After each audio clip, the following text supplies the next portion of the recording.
Bonsoir à tous, merci de nous rejoindre sur Maritima TV, soyez les bienvenus. Voici tout de suite le journal de ce vendredi 5 avril. La lutte contre la drogue à la une, alors que les opérations de Place Nette XXL se multiplient à Marseille et dans le département et que le bilan ne cesse d'augmenter, certains acteurs locaux s'interrogent malgré tout sur leur pertinence à long terme. Écoutez à ce sujet Laurence Bellon, magistrate retraitée et ancienne coordinatrice du tribunal pour enfants de Marseille. Elle est au micro de Bérénice Vazac. C'est très important, je rappelle le collègue qui disait il faut que la République montre à ces quartiers qu'elle ne les oublie pas, donc ça correspond à cette démarche. Mais effectivement, dans les opérations Place Nette, on interpelle les petites mains qui sont sur le terrain, on n'interpelle pas les grands chefs qui sont planqués, excusez-moi l'expression familière, loin de Marseille, voire à l'étranger. Le mécanisme qui est à l'œuvre dans les trafics de stupéfiants, il est il a plusieurs facettes. Donc c'est important de manifester auprès des populations qui vivent au quotidien une présence policière et judiciaire. Après, il faut le traiter à un autre niveau aussi, ça suffit pas du tout. Notez que Laurence Bellon s'est exprimée sur la question à l'occasion d'une table ronde impulsée par la FSU qui s'est tenue la semaine dernière au lycée Diderot dans le 13e arrondissement. La thématique était grandir dans les quartiers populaires avec en toile de fond la question de la lutte contre la drogue justement. Interview complète à retrouver sur notre site maritima.fr. Les jeunes, parlons-en, ils vont enfin avoir leur passe sur les rails et c'est une bonne nouvelle. De juin à septembre prochain, les moins de 27 ans vont pouvoir voyager sur tous les TER et Intercités en France pour 49 € par mois. Une annonce faite par le gouvernement qui concernera 700 000 personnes. Adrien Etiamble est allé à la rencontre de plusieurs usagers à la gare Saint-Charles à Marseille. Même si les réactions sont positives, quelques réserves sont émises. Écoutez plutôt. C'est une bonne chose si vous voulez voir des proches, toute la famille ou partir en festival près de chez vous. Après, on peut toujours mieux faire. Le pass aurait pu être, par exemple, on peut faire un Marseille-Nice avec le pass. Ça aurait été mieux de faire un Paris-Marseille pour voir d'autres villes bien plus loin de chez soi. Mais ça reste une très bonne nouvelle. Ça peut être bien, notamment quand tu es un peu paumé en plein milieu de la France, parce qu'ils ont beaucoup d'intercités et tout. Et j'avoue que comme moi j'habite dans le sud et que souvent quand je monte c'est juste à Paris, donc au final ça me sert pas à grand chose, mais ça peut être pas mal pour aller visiter des petits coins, notamment Bordeaux, typiquement avec l'Intercité, ça peut être pas mal.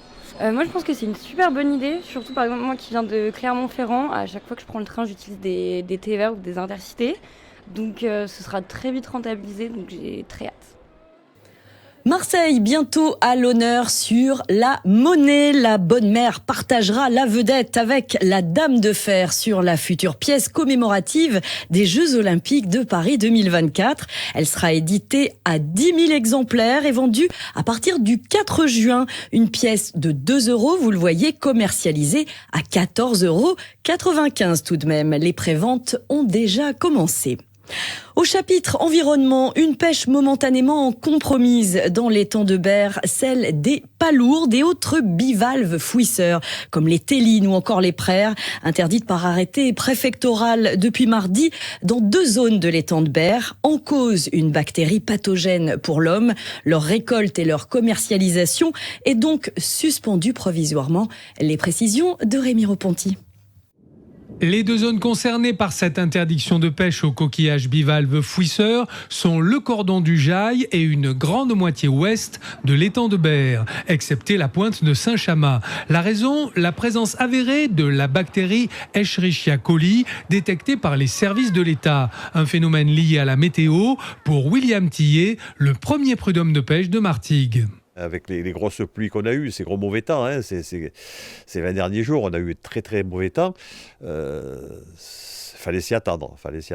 On a toutes les eaux qui drainent de la colline et qui tombent dans l'étang. C'est un bord de plage, donc ça ramasse tout. Le temps que la nature fasse son travail et refiltre un peu, voilà. On est coincé. On va dire comme un gros rhume. Il faut une quinzaine de jours pour que ça passe.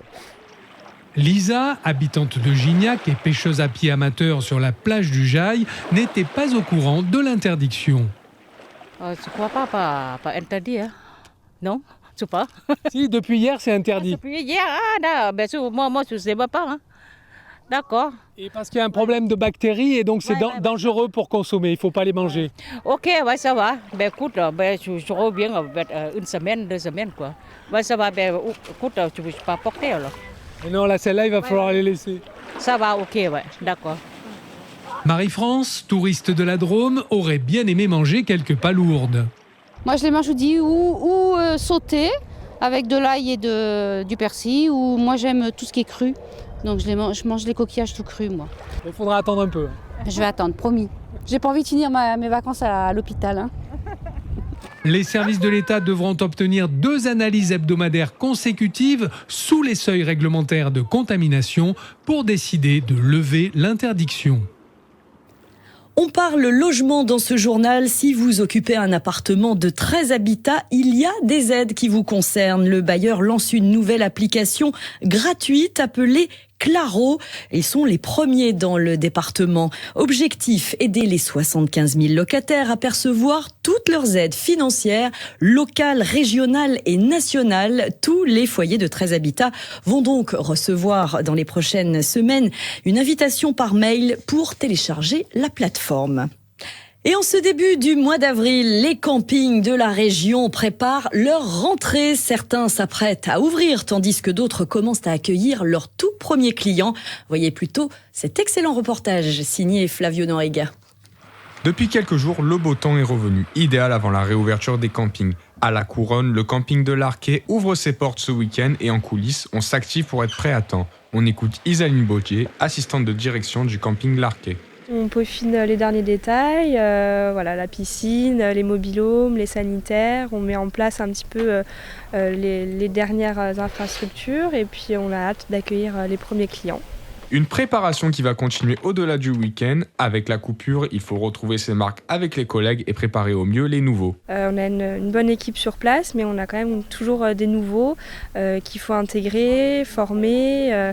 Et puis voilà, on va faire le point après cette ouverture et peaufiner encore pour donner le meilleur accueil possible à nos vacanciers. À quelques kilomètres de là, le camping Pascal Hounet a déjà ouvert ses portes et les touristes se ruent sur les emplacements de camping-cars. De quoi ravir Christelle Junti, responsable des lieux. On travaille tout l'hiver pour ça, donc c'était parfait et il fallait qu'on soit au rendez-vous de toute façon. Ça a démarré plutôt bien, les gens sont arrivés de passage sans forcément réserver, donc on est plutôt satisfait du démarrage.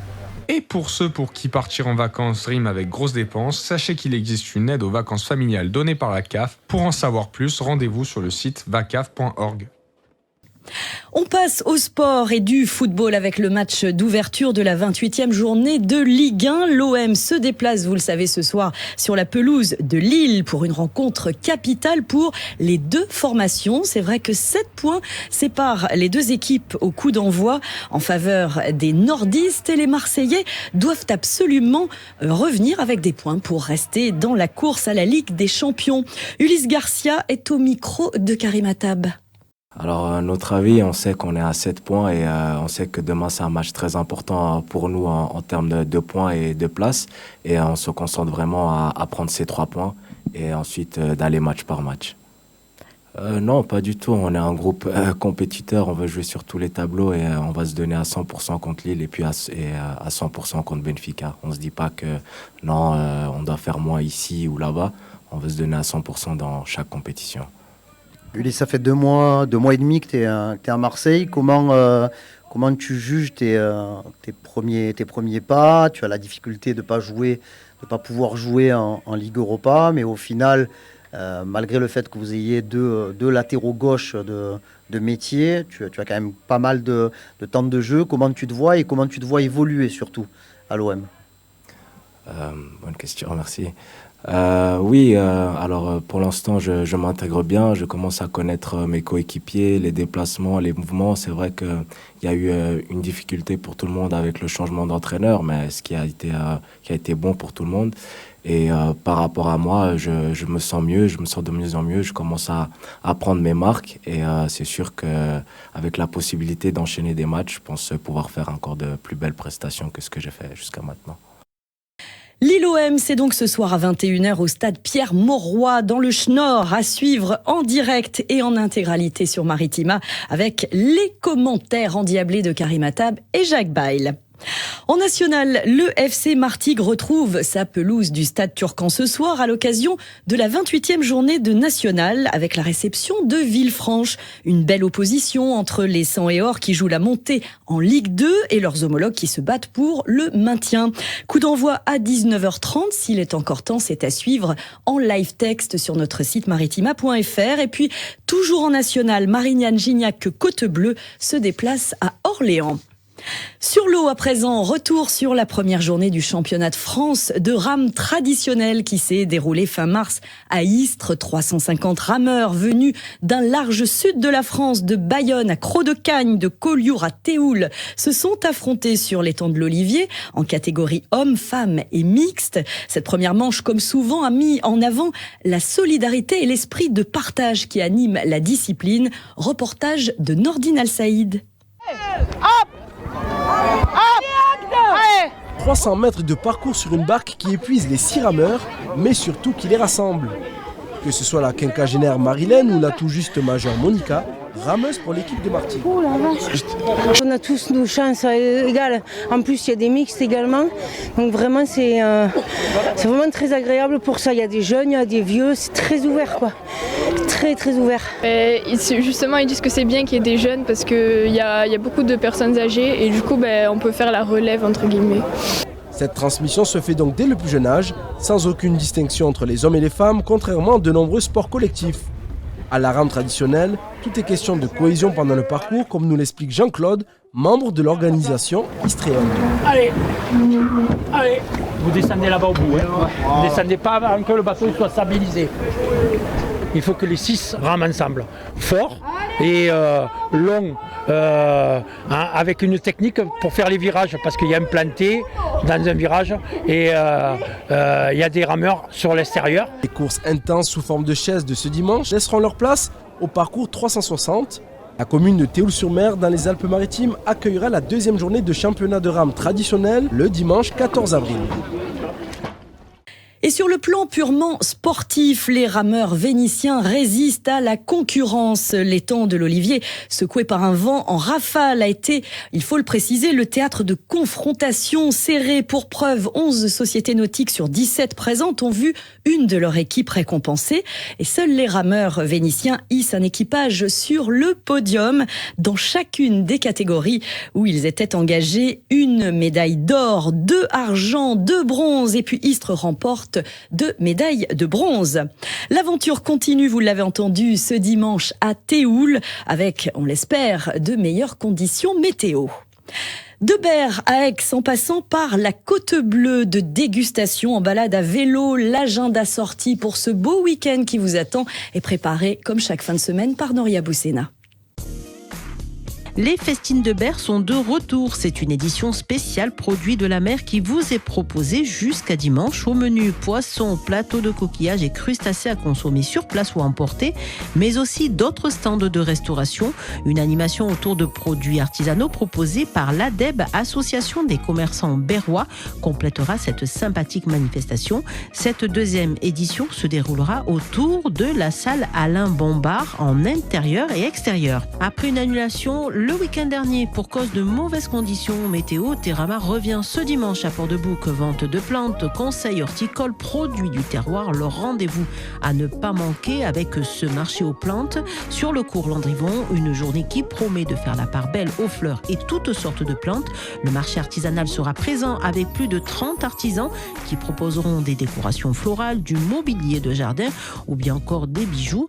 Un marché alimentaire également avec charcuterie, fromage, biscuits et des food trucks.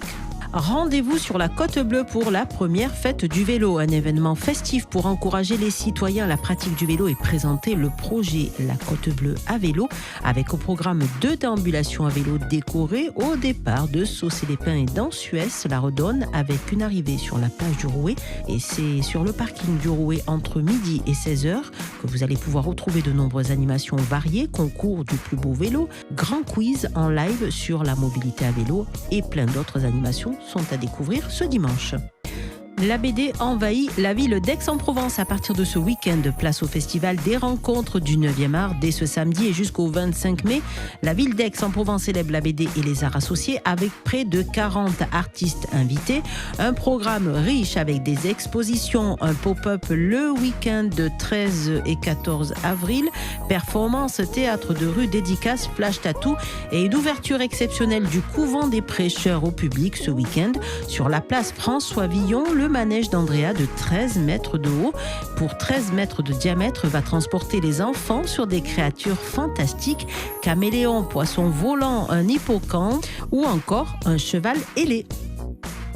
Et d'autres manifestations à retenir. Sous le silence gronde le monde. À l'affiche du cinéma La Cascade ce soir à Martigues. Il s'agit d'un documentaire poignant coproduit par Maritima, tourné entre Aix et Venelle pendant 2 ans, bâti à la manière d'un huis clos. L'histoire de 6 adolescentes qui, après enfance difficile et rupture familiale, essaient de se reconstruire dans un lieu de vie, La Promesse. Une maison provençale chaleureuse et vivante. Alexandre Poulteau, le réalisateur du documentaire, nous en dit plus au micro de Sergio. Effectivement, c'est un projet qui me tient à cœur depuis très longtemps. Et donc oui, c'est la thématique de l'adolescence et on va dire de la crise existentielle adolescente. C'est une thématique qui m'a touché personnellement, et puis aussi bien par aussi les rencontres que j'ai pu faire, aussi bien quand j'étais plus jeune que plus tard. Voilà. Et pour moi, voilà, c'était l'idée en faisant ce film, c'est justement de regarder ces jeunes filles, pas seulement comme des filles qui ont des parcours de vie particuliers, passées par l'ASE, elles se nomment elles-mêmes des filles de foyer, mais aussi des adolescentes qui aussi sont traversées par des questionnements sur leur avenir, sur qui elles vont devenir, qui elles pourront être dans ce monde qui est de plus en plus compliqué. En plus, voilà, le film il a été tourné pendant la période du Covid aussi. Donc voilà, c'est ce sujet-là qui me tenait particulièrement à cœur pour pouvoir rendre compte de ces questionnements-là qui sont universels. Sous le silence gronde le monde résonnera donc ce soir à 20h15 au cinéma La Cascade à Martigues en présence du réalisateur Alexandre Poulteau dont c'est le 4e film. Vous venez d'ailleurs de l'entendre à l'instant. Il sera accompagné de Padma Lavessière, la directrice de La Promesse, ce lieu de vie et d'accueil aixois, documentaire qu'on aura le plaisir de vous proposer prochainement sur Maritima TV. 2 salles, 2 ambiances, comme on dit. La halle de Martigues accueille Boudère demain soir. Après le succès de ses rôles au cinéma dans Neuilly-sa-Mère ou encore Beurre sur la ville, et puis le carton de sa pièce de théâtre La Grande Évasion, l'acteur humoriste franco-marocain adopté par le public depuis bientôt 20 ans revient à ses premières amours, le one-man show, avec son spectacle Boudère is back. Écoutez ses confidences au micro de Davy Moisson. Déjà, il va découvrir la chambre d'enfant dans laquelle j'ai grandi. Et à partir de cette chambre-là, il s'est passé plein de choses que je vais vous raconter le 6 avril. Toujours avec beaucoup de légèreté et sans vulgarité. Mais les soirs se suivent mais ne se ressemblent pas. C'est-à-dire, c'est jamais le même public, mais il y a beaucoup d'improvisation. C'est du spectacle vivant, donc forcément, on s'adapte aussi aux personnes qu'on a en face de nous, mais toujours avec bienveillance. Sans trop vous spolier, je raconte un petit peu tout ce qui s'est passé, les déboires de mon premier spectacle, moi qui suis papa aujourd'hui, ma vision des choses un petit peu, je parle de Cyrano aussi. Le spectacle continue encore après le spectacle parce que je fais en sorte de prendre des photos et de discuter avec le public à la fin du spectacle. Donc venez nombreux, on va passer un bon moment. On a besoin de rire en ce moment. On s'ouvre 800 personnes. Boudère, Boudère! Il faut y aller, Sylvie Boudère, tu nous représentes. J'ai dit non! Et moi, ça m'arrive souvent quand je suis dans la rue, tu sais, on me demande des photos une fois véridiques. Interview à retrouver en intégralité sur notre site maritima.fr et surtout riez avec Boudère demain à 20h30 sous la halle de Martigues. Il reste encore quelques places disponibles dans les points de vente habituels. C'est la fin de ce journal, merci de l'avoir suivi. Tout de suite la météo, il va faire chaud, très chaud ce week-end. Profitez-en bien, on se dit à la semaine prochaine.